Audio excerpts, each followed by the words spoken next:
day ma'am, I'm Jomari Makabanding. Ogan, i-report ko about sa midterm na topic. First is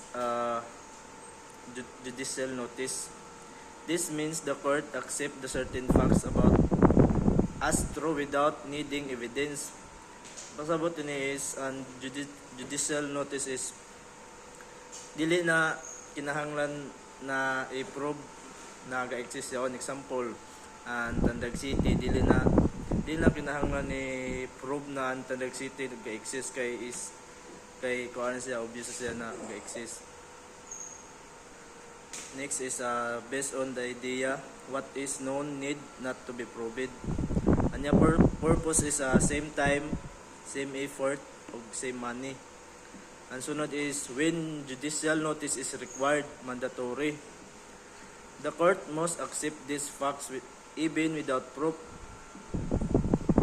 Ang pinakauna is an existing of countries. Di na nimo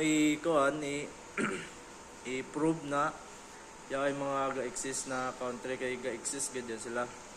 Government system and national symbol. Thus, international law. Then, ang sunod is when judicial notice is optional. The court may accept fact if the public knowledge public knowledge and hibawanan kibali nato. Ibaw kita ng tanan. Sunod is it can easily proven or yon clearly na siya na dili na siya kon unquestionable.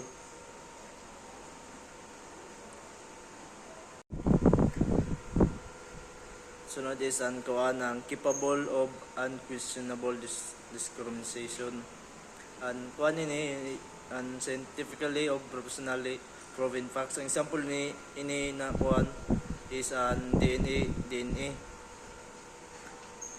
The sunod is known to judge judicial function based on the court. Example, date with notice was received. And next is judicial notice versus judicial knowledge.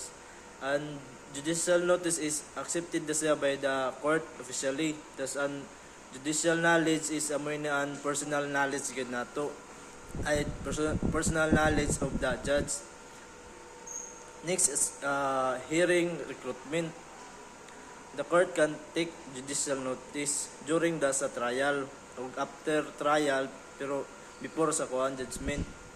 But mga parties is must be given a chance to mo comment. Example, mula sila na I was next is admission and confession.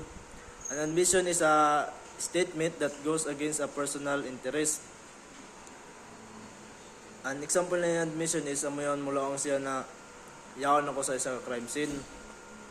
Next is confession. Confession is a statement where the accused admit guilt. Confession sa confess na ko ba, example nilang ko kibali na akong kapatay sa iya. Next is an judicial admission. An judicial admission is made in the court na dili na siya need na i-prove. Ma-deny na siya if ma-mistaken or ma-mistake or mamali or never made or wala mahimo. Next is an res inter alios acta rule, meaning acts of others should not harm someone who is not involved. Ang pasabot is dili mo pwede i-harm ang isa ka tao na wara dili siya kibali involved. In general rule, you are not affected by what others say or do. Dapat dili ka maapektuhan kung ano may ipanlaong ng lain tao sa imo or gihimo. Anya exception is number 1 is admission by co-partner agent. If within authority and partnership, example is sa mga business partner or admit privilege. Number 2 is admission by conspirators if done during conspiracy. Example is one conspirator confess topic others. Number 3 is admission by previous related through property. Aminin mga buyer o seller. Example is isa ka buyer kaya affected siya sa by selling ng previous act. Next, and similar act as evidence. Sa general rules, and past na action kay cannot be proved sa current na behavior. Anya exception is allowed to be proved, but allowed siya i-prove pero first is intention, identity o plan o habit. Next is impelled admission. Admission by silence. If you stay silent when you should deny, it may be taken against you. An admission by silence kung mag-stay ako ng silent tapos para kagibali mo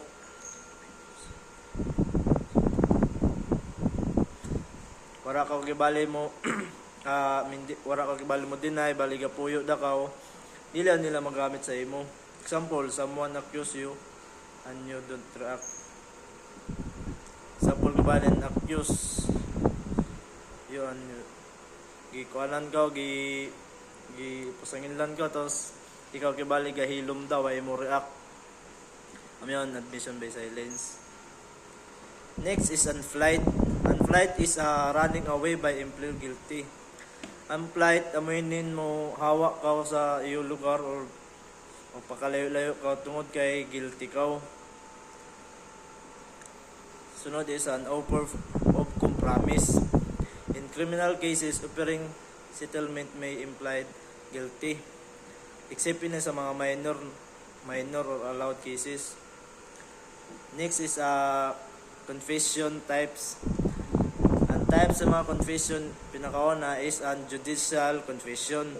Ang judicial confession is made siya in court or enough for conviction. Tapos an extrajudicial confession means yan made outside the court or not enough alone.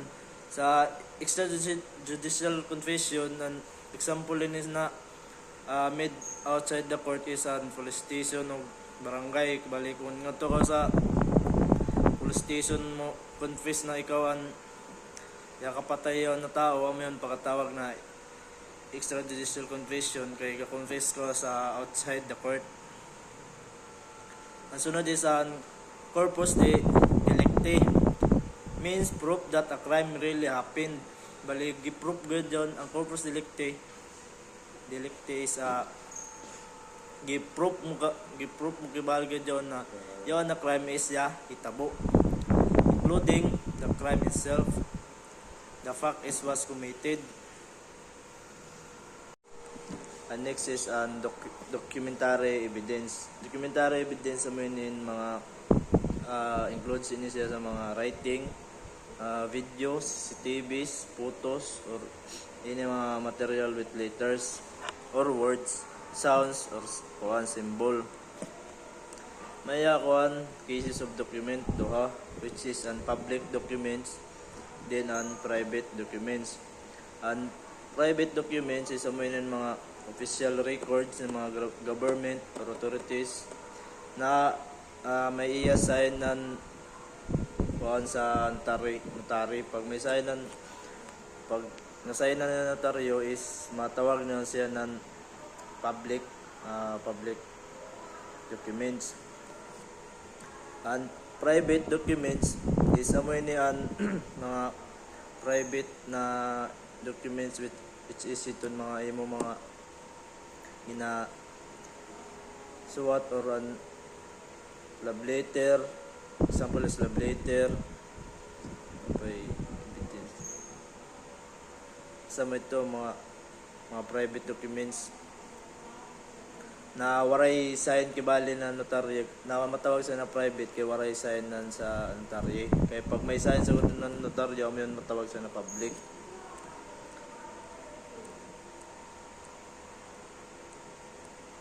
And that's all, ma'am. Thank you for listening.